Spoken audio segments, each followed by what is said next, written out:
of it and what is the result of it. And I can tell you that if we present something and the total is not arriving, we have to go back and do the work again. You know, in our green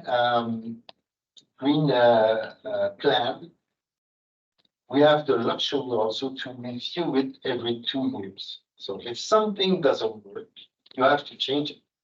You know, that's so we have that system where there's a cost for every action. And right now, just to tell you, we already engaged $9 billion, and it covers approximately 75 to 70% of our plan to get to carbon neutrality for 2050. That also means that it costs a lot of money. It also means that we cannot do it in ourselves, you know, like in Quebec alone. We have to help others. And we'll come back on that on the how important it is to help others. In biodiversity at COP15, same thing. It's funny because when I first go to the Prime Minister's office and said, well, then we will have a COP in Montreal about what? They said about biodiversity, the bio what? So I said, okay, there's a lot of work to do, you know. And then when I explained it and said, you know, it's going to be a very good way for our premiere to be with the world leader. But I cannot have to bring something.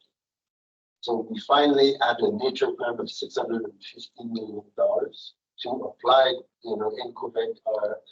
And we are, again, with that nature plan that was really presented to the public and we could react on the nature plan. Same thing with the indigenous communities. And so we worked at nature plan based on targets of the Going Montreal biodiversity framework. And then we realized that it's great, nature and that, but there's water also very important. So they had another $650 just to protect, you know, the water. We're not doing that because it's, you know, the main reason why we are doing that is because education through years and years and years bring us to a point where it's the public who is asking for that. So the public is pushing on the government. So if you are, I'm not doing politics at all.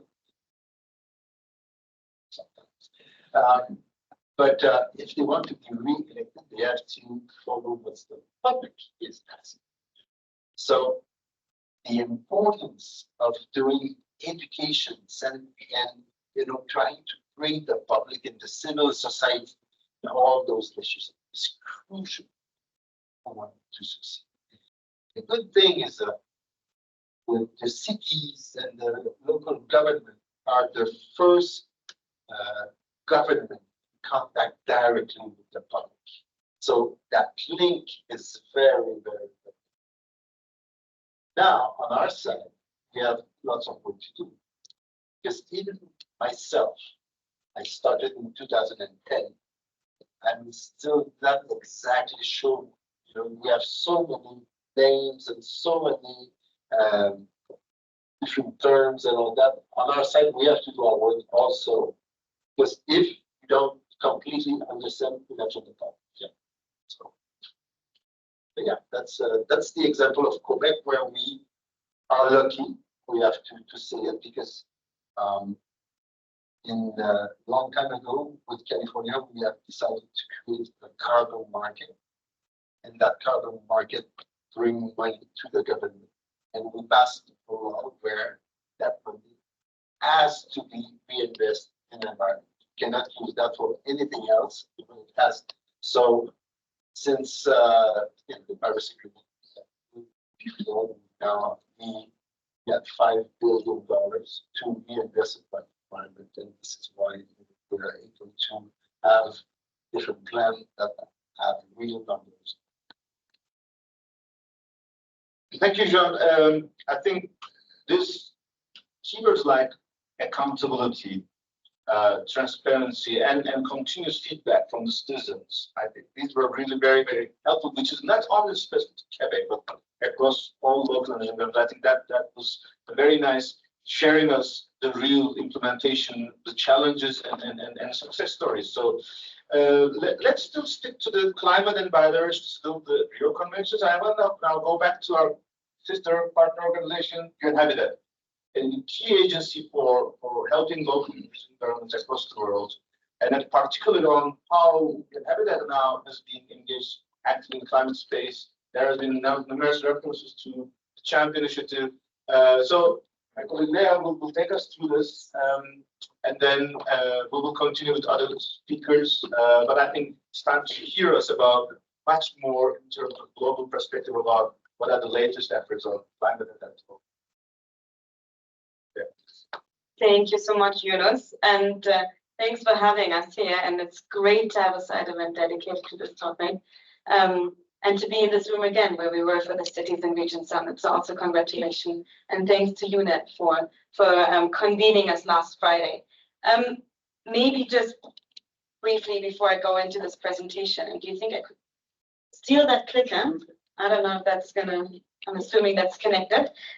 Maybe just briefly, and I think some of you have already said it, I have maybe almost as many years of work experience as Jean, but I think I've been saying for a while, yes, now there's this increasing awareness that the climate crisis will be won or lost in cities. And I think now it's really true. I think now we're really at that point where we can say there is that awareness, and we have an IPCC special report coming up for cities. We had the COP28, the Local Climate Action Summit. We had a ministerial meeting on urbanization and climate change. And just to say one anecdote is, at the first ministerial meeting at COP27, we had a rather small room that was overrun. At COP28 with one of the biggest rooms, 1,300 people, and we managed to fill it. It was absolutely crowded, which for me just visually showcases this importance of multi-level climate action. Maybe, now to take a bit of a step aside and identifying some of these opportunities that an increased multi-level climate action can provide. Let me share with you some of the findings of a really short technical brief that UN Habitat, in collaboration with many partners, launched last Friday. I see that's what the clicker. So it's, in case you might be aware of this, there is ongoing work by UN Habitat on the urban content of the NDCs. What does that mean? This work that we're doing in collaboration with UNDP and Southern Denmark University is looking at, okay, these are the NDCs. Do they have strong, moderate, or low urban content? What does that mean? Strong urban content means there's a specific section dedicated in the NDCs to urban priorities. Moderate means cities, the urban topic, features throughout the NDCs, and low or no urban content. I guess you can all imagine what that means. So this is a brief, and we analyzed in this brief now specifically, there has been CHAMP, as Yunus has explained, 72 countries have said we will work more closely. We are pledging to work more closely with our local governments on climate action, including on the NDCs. So we looked, okay, we have the data on urban content. We have 72 CHAMP endorsing countries. Where do these 72 CHAMP endorsing countries actually stand when it comes to their urban content? I think I can skip, and because everybody has already said it, why it's so important that cities are part of this climate change conversation, and because impacts, especially people living in informal settlements, and then to say that this is now an opportunity that we can seize that came out of COP28 in order to make multi-level climate action a reality, but also, and I think I like what some of you have said before, we need to ensure that it is done for the people, and that there is a link between climate action and socioeconomic development, a just transition, and that whatever happens is also done for the people and for the planet. So I think using this, using the NDCs potentially as an opportunity to translate into more local climate action that also then, of course, serves the people on the ground. So here are the key findings. This is the world map if you look at the urban content of the NDCs globally. So the darker, the better. Globally, only 27 countries, 27% of the NDCs include strong urban content. So again, having a specific section on cities and on how they collaborate with that and the priorities. If we now dive into the CHAMP coalitions, the 72 countries that have endorsed CHAMP, and this is just some numbers to showcase that it's actually a really powerful coalition in terms of how much GDP and emissions and then percentage of the global population this represents. This then becomes, there we go. This then becomes the picture of the NDCs of these 72 countries. It's approximately a third, a bit generously distributed on the map, but so over 50 of these 72 countries have either low or moderate urban content. So really a big opportunity to strengthen their urban content in the revision of the next NDCs. And this is the same thing now in a map format, where again, the darker green, the better, the higher the urban content. I do want to flag, just because a national government might have a low urban content does not mean that they're not working with their local governments. They might have different engagement mechanisms that are outside of the NDCs. It just means that in this specific NDC process, there is an opportunity to strengthen the urban content. And again, I refer to it as a hook. It provides this opportunity to say, okay, how can we build on the action that's already happening in the cities, in the regions, in the towns in our countries, and to help us as a national government and to achieve the targets of the Paris Agreement. I think I heard the other day the anecdote from Denmark where if you look at all the commitments that happen at the local level, they've already made almost all of the pledges that would fulfill the national government commitments. So just the role of local governments would almost help achieve the national target. So I think just to use that as an opportunity, how can we get there? Here's some ideas for stronger collaboration. Of course, reviewing the existing NDCs, looking at what are the cities, towns, regions in your country already doing, just building on that Denmark example, having dialogues, bringing together different ministerial portfolios, so also the ones that are responsible not only for writing the NDCs, but then also other ministerial portfolios that will be critical to implement the NDCs, local leaders, technical experts, of course, this peer-to-peer learning opportunities between the different levels of governments, between academia, business, civil society, but then also 2024 is an exciting year. There's lots happening in 2024, many big events that provide an opportunity for all of us to convene, discuss, to take stock, but then also to consolidate efforts. And I think that's my last slide, is just, that's the roadmap for multi-level climate action. And I just want to say, I hope that at COP30 in Belém, we collectively can stand there and look at that one map that I showed, and it's going to have a lot more dark green spots. And that's, of course, just one of the indicator that could measure some success of a greater recognition of this topic in the NDCs. But the work does not start in 2025. It does start now in 2024, while the NDCs are being revised, are being rewritten. And so the time for these conversations is now. Excellent, fantastic, Claire. This is really an excellent case of the challenges and the beauty of cross-sectoral collaboration. When we were proposing on the way to Paris Agreement, and I was in Warsaw.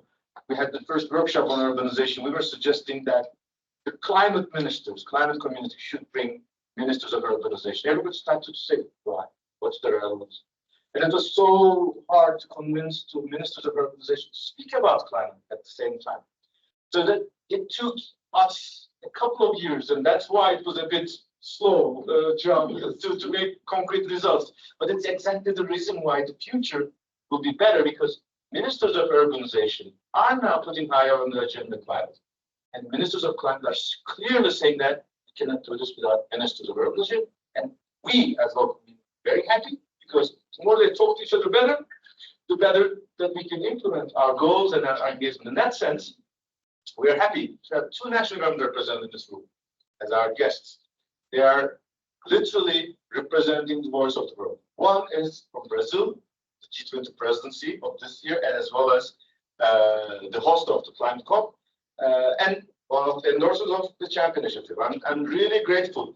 We have Adalberto Maluf, National Secretary for Urban Environment and Environmental Quality of Brazil, sitting next to Francesco Carvaro from Italy, who is also the other country who is having a responsibility for this year G7 presidency, and they're also a signatory of the CHAP. So we will first start with Mr. Maluf, especially because they have a lot of responsibilities that the world is looking for them. And he was also part of the dialogue on the Studies and Regions Summit. To ask your first experience about how Brazil is acting on climate, biodiversity, with local government states in Brazil, and any things that would like to offer us to be excited about this year and next year onwards. You have huge responsibilities. But first of all, thanks a lot for joining us. Thank you for the support. So we'd like to hear from your side. Thank you for joining us. Thank you, Yunus, for the invitation. It's good to be here with all of you. We're talking about cities. As you know, I started my career 20 years ago working for the city of São Paulo. So it's where I started everything, and 20 years later, it's very good to be at the national level coordinating the participation of cities with the Ministry of Environment. We know, and the signs are out there, we know that we're living this crisis, which are playing a horrible role on how the cities are being able to tackle the challenge of the extreme events. We know that the cities are the ones that are going to suffer the most. And we all know that even in our cities, it's difficult to coordinate public policies and address adaptation and the preparation for these disasters on a good way. In the case of Brazil, we have a federal level where the federal government has most of the money. The states have some of the responsibilities, and the cities have all the problems without having the money to do it. So our role has been trying to integrate them all into this multi-level governance structure. And some of the most challenging parts we had, we saw that bringing the mayors were the only way to go forward. For example, on the climate change, deforestation was our biggest topic. You all saw the former president of Brazil. There was, deforestation increased a lot the last 4 years before us. And last year we were able to reduce 50% deforestation. And of course, the federal level have an important role. It's 19 ministers. We created a plan, an integrated plan here in society, the scientific work. We had a lot of time, 500 contributions from civil society, everything is good. But at the end, it was only possible to deliver because for the first time, the mayors are really on board, on the ground. We started to create a fund that we give money to mayors that help to deliver the results out there. And also in our new interministerial climate change thing, the mayors have a role for the first time. And on the Amazon Fund, which is the donations from many, many countries around the world, started with Germany and Norway. Now we have many other countries like European Union, UK, US, and other partners. For the first time, the money can go directly to the city, and the city is part of the board of the Amazon Fund, where they decide where the money goes. So bringing cities is also about means of implementation. It's about bringing financial solution and resources so that they can move. And this is one of the things that we want to do on the G20 presidency. We believe we don't want to overlap with other negotiations. We don't want to create a lot of resolutions and waste too much time on your paper. We are all here at UNE-A seeing how difficult it is to close some resolutions and some texts, but we want to focus a lot on real solutions and implementation and can be replicated. And in the environment and climate working group, for example, the area where I coordinate the circular economy and waste, we are, as we move with strategies for an inclusive circular economy, our focus will be implementation of the states and the cities so that it can move. And on there, we try to integrate most of the areas from biodiversity loss, air pollution, water, ocean, adaptation and emergency. The response is one of the most important priorities.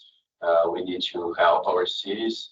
I don't know how much you've seen on the news, and I guess most of the countries where you come from also have the same things, but every week we have disasters moving in Brazil.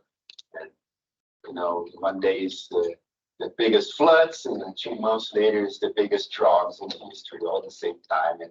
And everything seems to be doing much worse on a climate perspective than we expected. But we all believe that into this role there, working with the groups, and we had a special task force on climate, where we aim to focus on finance with multilateral organizations and finance institutions so that the money goes to where it needs to go. We know there is a lot of resources available there. When we talk about energy transition, we all know that technically it's there, it's easy. Brazil last year installed more than 90% renewables on our energy grid, and majority of it was distributed generation, generating millions of jobs. Solar energy generated 1.5 billion jobs in Brazil just in the last 5 years. Went from 0 to 15% of our energy matrix. So we had last year 93% renewable. So we know it's possible, but unfortunately it looks like that not all the money and resources globally are going to the right place. That's why on our task force on climate, we went there. And one of the most important things for us as a developing country, trying to bring the developing country's perspective to the G20 debate, we are launching this new initiative on bioeconomy. We all know also bioeconomy is not a term that is very easily understandable internationally because each country has its unique reality, but we believe that debating bioeconomy and how we can leverage the use of natural solutions that can move from this linear economy that just use based on fossil fuel use and take it out to something that is more circular, using the traditional knowledge of our communities and the biodiversity and the social biodiversity potential would be very important. So for us, transversality is the big name in the government. 50 out of 88 programs from the federal government have environment as a transversal. 19 ministers have attribution to do that. So now our role is to really move forward with the cities. We are launching our Green Resilient Cities program, where the mayors will be able to choose where the budget goes from based on indicators that can get the best of the public policy. So that's what Brazil wants with COP30, also G20, debate real solutions that can be replicated, that can move, that can help us to get to where we are. And we hope that somehow we'll be able to contribute. I'm happy to see you again and most of the colleagues. We were, as we saw in Belém last year, we launched the Coalition of Cities for the Amazon region with ICLEI, GIZ, World Resource Institute. And now we are seeing some of the first results of the coalition in order to bring reports on how we have to integrate all the public policy from biodiversity, pollution, everything into our NDC. So it's really good to see things moving. Thank you. Thank you, Alberto. I think this was really inspiring and really motivating to see really things are changing in such a short time frame, how things can improve, and then we can replicate in other countries, such like the G20. And I think one of your starting points is also a real concrete example. Local and regional governments are not that much civil society as such. You are using public money, as John Maria has mentioned. You are elected officials. You are in the hierarchy of your government. You are in the national government from local government. We have ministers becoming mayors. So the minister of the Netherlands was in Egypt as the mayor of Utrecht, working with us, so that the local government officials, the more they understand the federal, subnational, and local level, the more they know the budgets, the share of responsibility, and also share of the resources, it's becoming much more easy for us to deliver these solutions. So we're in safe hands on the way to Belém, and then we'll hopefully have more and more updates from Brazil. But let's continue. G20 is, of course, an umbrella. It brings global north and global south, but G7 is also an important player, and Italy this year will also be demonstrating the leadership. And during G20 presidency, we had enjoyed a lot because Italy was the one who was created this G20 localization task force, and therefore that I think there's a great opportunity. Mr. Carvalho, so we are also very excited to have action on the climate and cities. So maybe we can hear from your side, and then we'll continue with our local government partners and sharing the rest of their agenda. So let's hear from your Italian experience. So thanks very much for the invitation. It's a pleasure to stay here. As you know, Italy has the G7 presence, and this relationship between local and national government for us is crucial because Italy, you know, is a nation, but it's divided with a lot of different municipalities. So for us, it's crucial to have also inside a good relationship with them. For example, it's only an example, we made the law some months ago to improve the use of renewable energy in the municipalities, creating the local energy community. This is crucial because the municipality has the role of creating this community where also all the citizens can connect.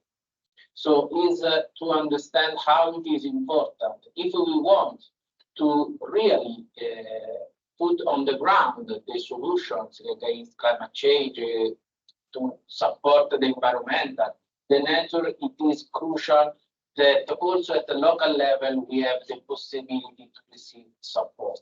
It is something that must involve everyone and in particular the citizens. And the measure probably is the man that is too close to them to pass the correct message.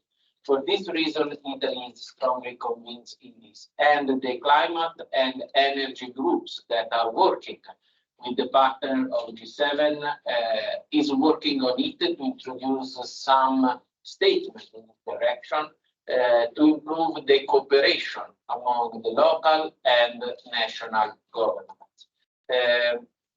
The issue of climate change can be also an opportunity. It depends on us how we can use this opportunity to start a new way to develop our country. And it is not possible to do this without all the cooperation in international levels, but also in the national one. Sometimes I try to underline the importance of climate diplomacy. We are in a world where we have a lot of conflicts, and you know very well how it is difficult this situation.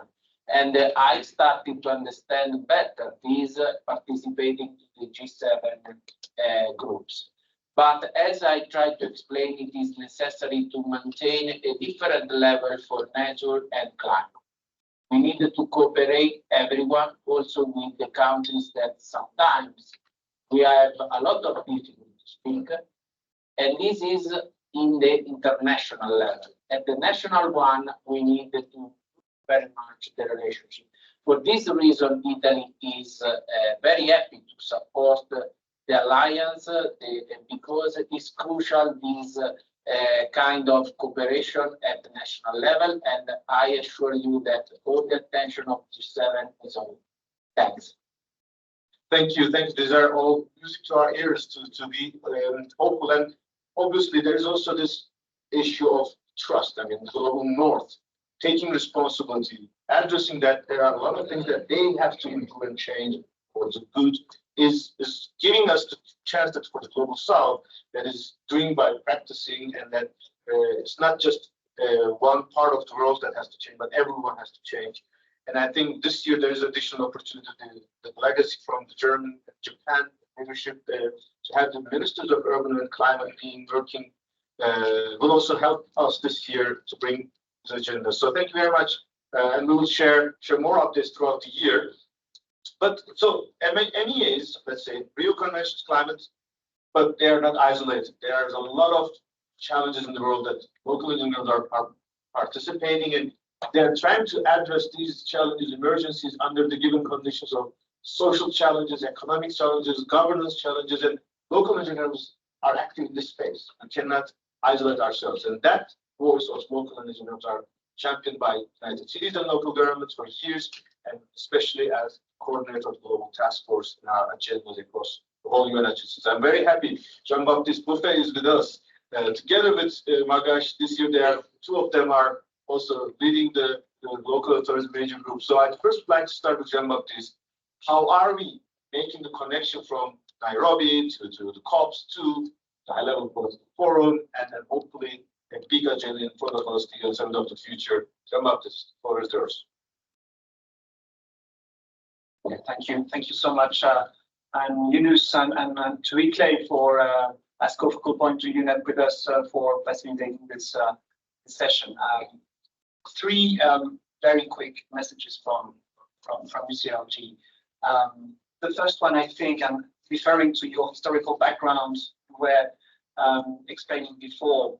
I think the first message for me is family, in the sense that these progress we've made on international level has been possible, I think, thanks to the growing agenda and the growing strength of the Global Task Force. The Global Task Force is this alliance, let's say, coalition of 27 networks of local and regional governments gathered at the international level to align and to progress on the policy coherence of our messages.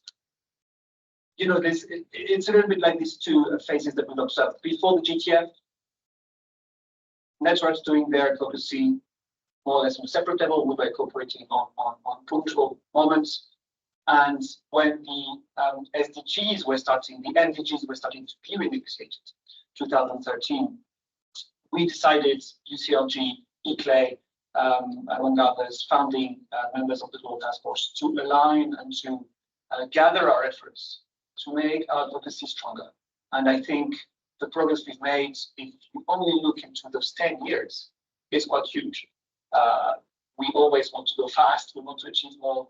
We're very much in a hurry to make local governments stronger on international level. But if you look at this only scale of the 10 years, it's quite something that what we achieved. And we're very happy that ICLEI has always been there for the Global Task Force at the ecological transformation agenda, but also beyond in multilateral perspectives. So I think my first message is this: let us continue to build that family policy coherence that we have at the Global Task Force, building on the variety and diversity of actors, but always pushing stronger to national governments, because each network has also its connection with national governments, but also to multilateral agreements and agenda.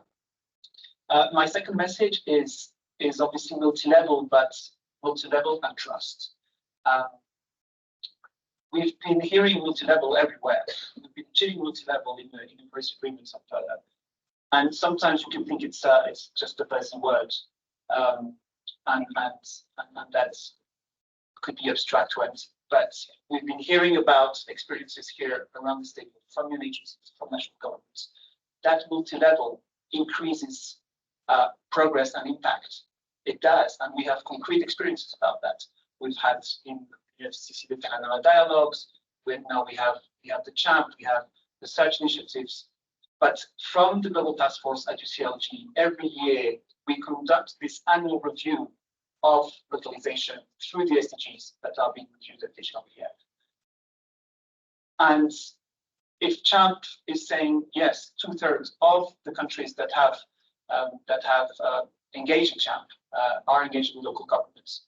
The global panorama is still not positive. If you look at what's happening around, well, from our latest study, it's SDG 13, but it's many others. Localization, which means involvement of local and regional governments and their national associations into the implementation of the global agenda is not there yet. We are around 40% of national governments that either consult, either engage on a specific point, or either really commit with local and regional governments and their associations to make the global agreements a local reality. So that gives you the idea of the progress that we still need to make in this field.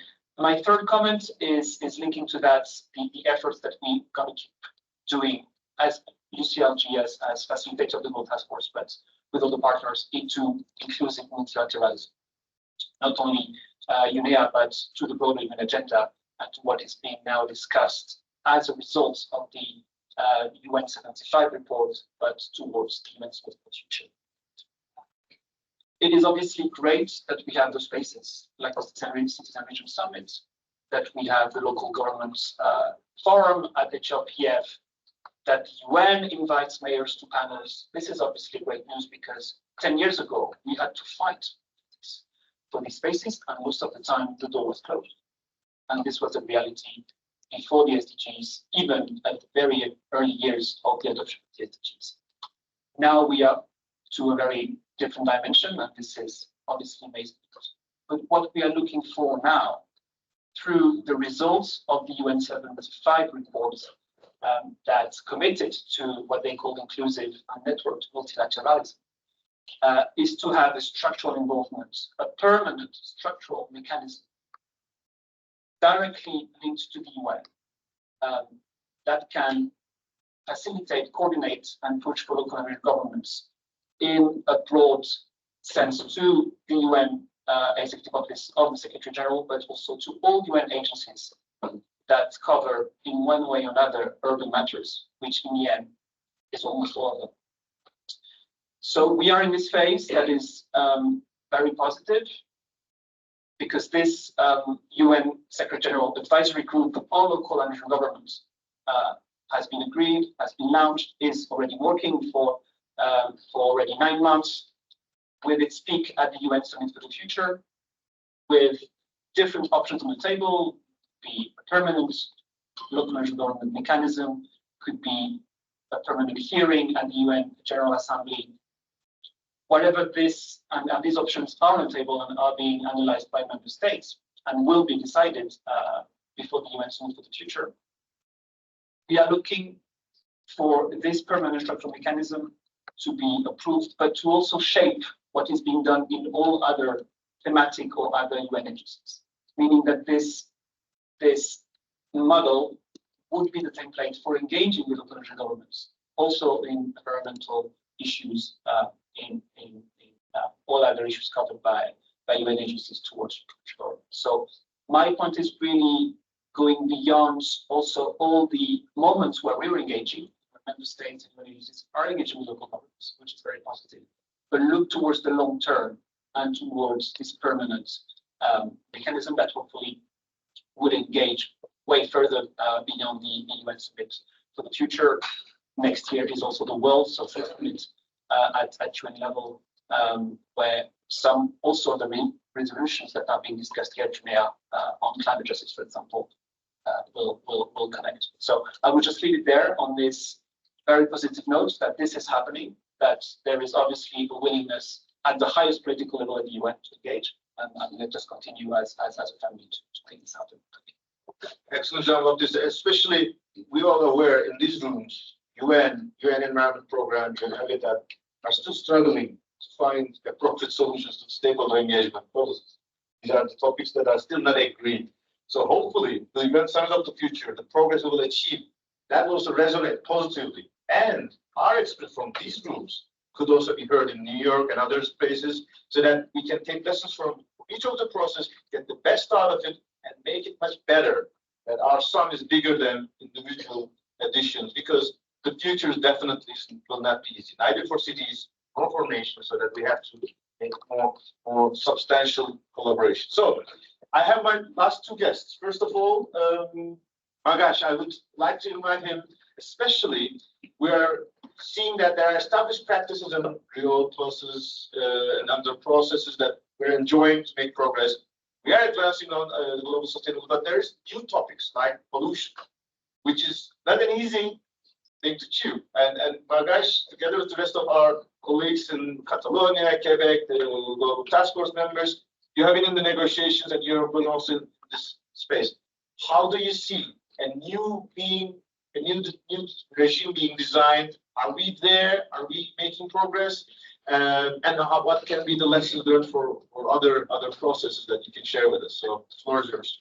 Thanks, Yunus. So yeah, it's not easy to chew on pollution, but we are chewing pollution with the way the data is what we're saying. So just on the plastics treaty perspective, I mean, if you look around the room, I'm quite impressed. I only see one plastic bottle, right? Single use, and we have some plastic. So I think we're progressing well. Lunch is on you, right? The plastic bottle. So I mean, these are easy to implement. It's not hard. We know that these bans can be put in place at short notice, but the implications of this bans and wide-reaching decisions are what we need to be focusing on. So coming then now specifically to the plastics treaty, multi-level governance is important, not just, I guess, from a governmental point of view, but integrating with business.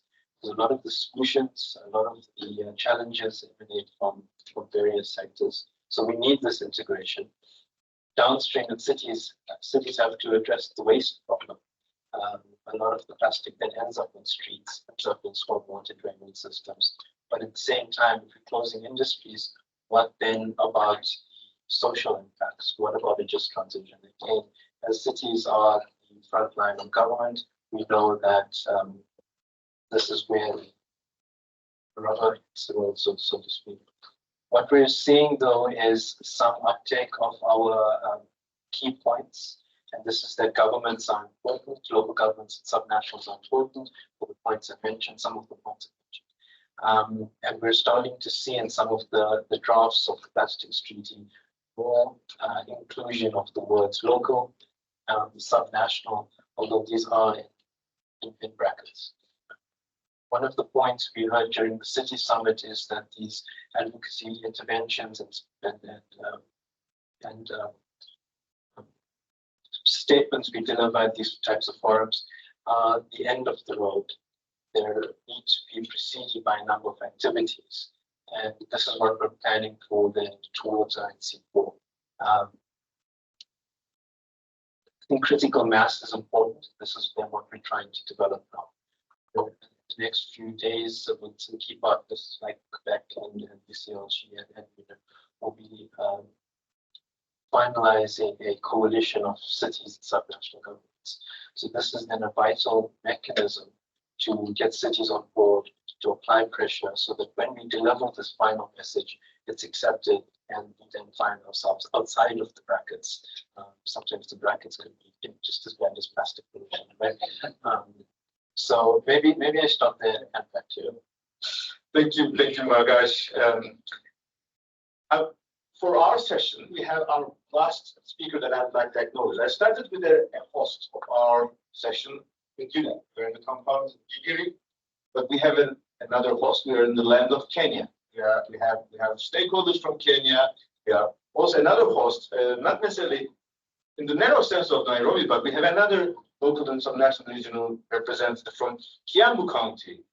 We have Monica Gitao from the Kiambu County ambassador, who has been listening and enjoying with us the summit last week, and also the efforts we have been developing, especially from a developing country perspective. How do you see yourself? There has always been discussions about it takes time, but we have seen when the plastics discussions were on the table, it was Nairobi and Kenya was banning single-use plastics much better than earlier than many of the other Western world, so that it's not always the global South following, but there are a lot of things that Global South can take as leadership and shared world, that we have a lot of opportunities and resources.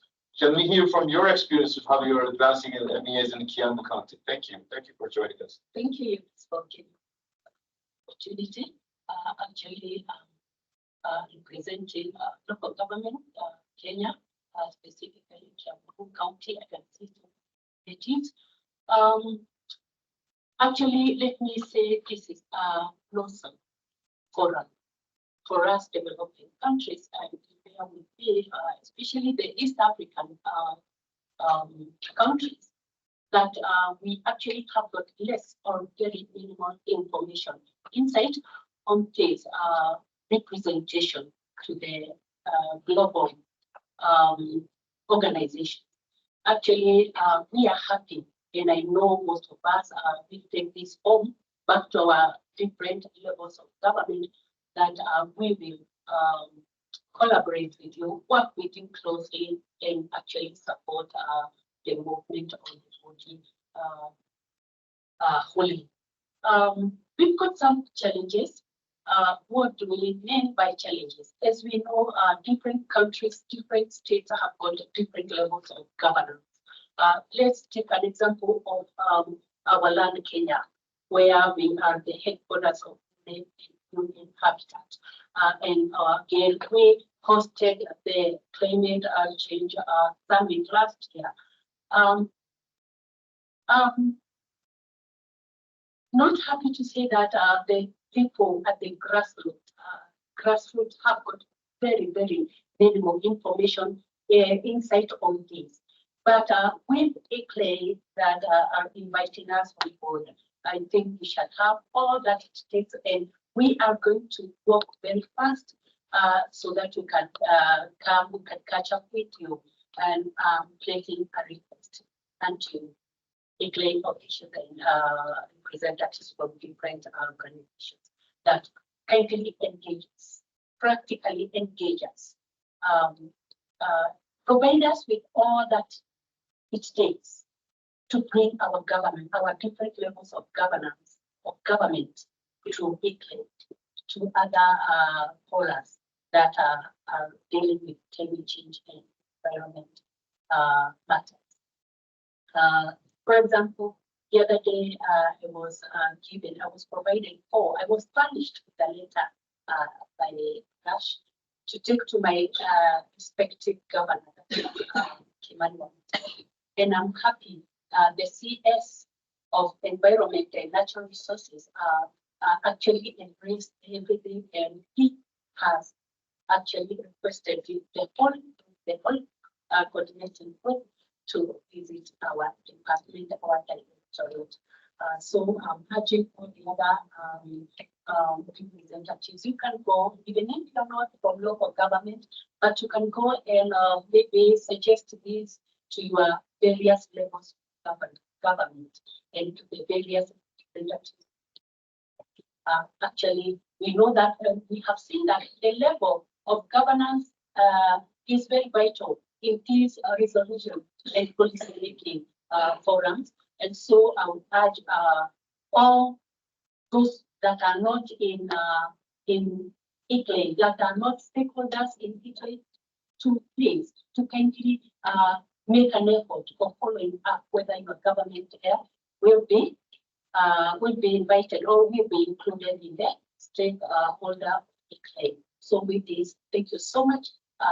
Actually happy. I'm learning so much. I've learned so much, and I'm yet to learn so much. And actually volunteering to there physically or whichever way in any deliberation that is held by ICLEI. Thank you very much. I think that was a fantastic conclusion of the value of connected to the global networks, that from local to global, from global to local, we can share a lot of lessons learned, and we can make sure at the national level, all our experts, all our leaders are fully informed, and that they can understand it and how to link through this process much faster and much better. And in fact, you are not alone, because the governor of Kisumu is also one of the 15 members of the global delegation, the advisory board, so that we will also be working with you so that the voice of Kenyan local governments will also be part of the global efforts, and that the environment and urbanization capital of the world, Kenya, would continue to be actively on the front runner, and we will benefit from your engagement. We have 10 minutes. In the beginning of the session, when I was circulating the session, The next session starts, sir, in 10 minutes. I know. We were told that you be leaving by 10 minutes before we started now. We Okay, have to set up our videos. good. So we have less than 10 minutes. So I just would like to, first of all, thank you very much for your reminder. I want to acknowledge a big applause to all our speakers and panelists, because I think this was a really inspirational session that we have here to show the world that together we can demonstrate a lot of progress. But if there's any points from the audience, especially I'm looking at this part of the room, because there are more participants this part, but there's also this part, any extremely important point that you would like to raise, either as a clarification or a contribution, feel free to that. We have this opportunity, but we will also continue. There will be delegations here in this room for the next couple of days. But any opportunity for raising any remarks or contribution? I see a hand over there, and this. So let's have two. One lady, one gentleman.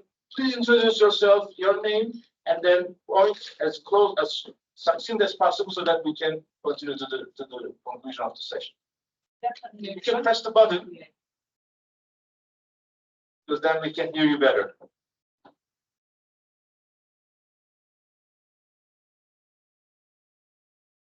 Good afternoon, everyone. My name is Nancy Marango from Kenya. I serve under civil society organization called Genuine Information.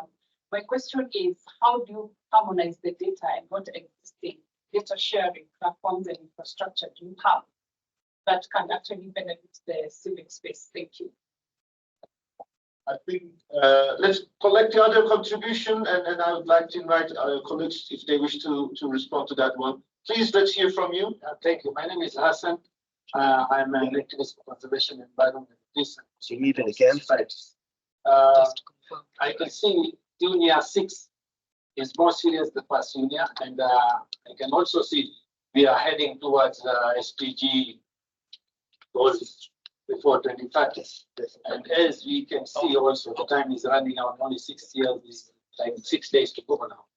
So how best can we contribute to get these goals before we reach the goals of 2030? Can we become more serious and achieve that within 2 years or 3 years? Thank you. I'd like to thank you both of the points, which is, takes another session to explain all of it. But maybe to be fair, in your last 30 seconds, if you would like to respond to any of those points, if not, we can continue after the break. But I'd like to follow the same order. Gulnara, John, like 30 seconds of your concluding remarks, taking into account these questions if you'd like to respond. If not, we can follow up later on as well, because both on data and some accelerating agendas, we have some experiences, but let's respect our panelists in terms of their.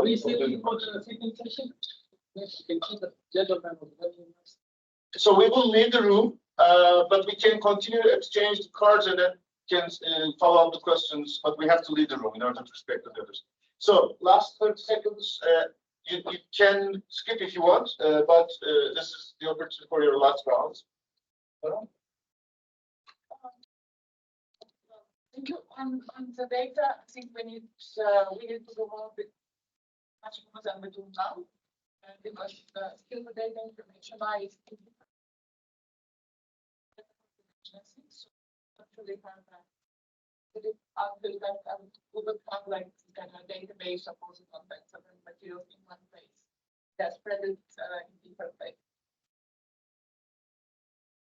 Well, just we are really conscious of that, and I think that this is our next challenge.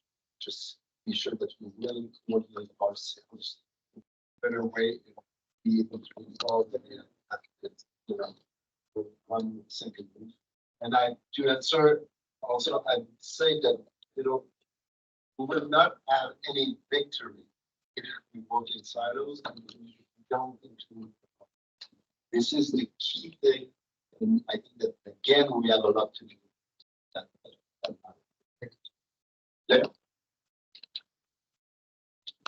I think on the data part, I mean, data super critical. We can't measure it. How are we going to measure progress? I think CDP and ICLEI have a fantastic platform for local governments to put their data in on a variety of different indicators, and then it's also a great platform to see what's happening. And then I think on your question, that's the $1 million question on what do we need to do in order to get us to 2030 to achieve the SDGs, collaboration, money. And I think for climate finance, but also that reaches the local level, where I think less than 10% reaches. Then capacity building, I think building up the technical capacities, but also the human resources, and then also just a better understanding globally that we need to work together. And then as a last thing, and I think, Jean, you already said that before, we need to ensure that whatever we do, all the climate action that we take is for the people. Because otherwise, I mean, I said this before, 2024 is a super election year, and we need to ensure that climate is front and center, but it's also seen as an opportunity for sustainable development, for better societies, for cities that have no air pollution, for green cities, for just livable cities that we all want to live in.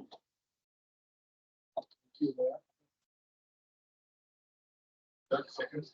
Yeah, no, I think we have to try to do our best that we can have the local governments playing a bigger role in the national governments. That's strategically in creation of the data and the integration, everything. But more and more as time pass by, we see that the programs that the mayors are leading in our federal government are the ones that are successful. The ones that we do by ourselves, come there and throw over them, try to do, it doesn't work. So this integration is probably one of the most important.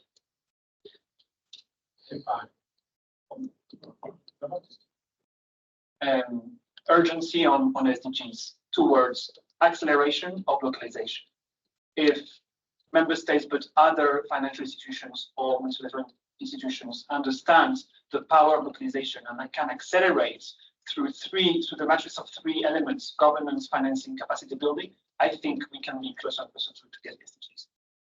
It was a fantastic closing remarks. I thank you all, and thanks for your interest and participation. Thanks for your patience.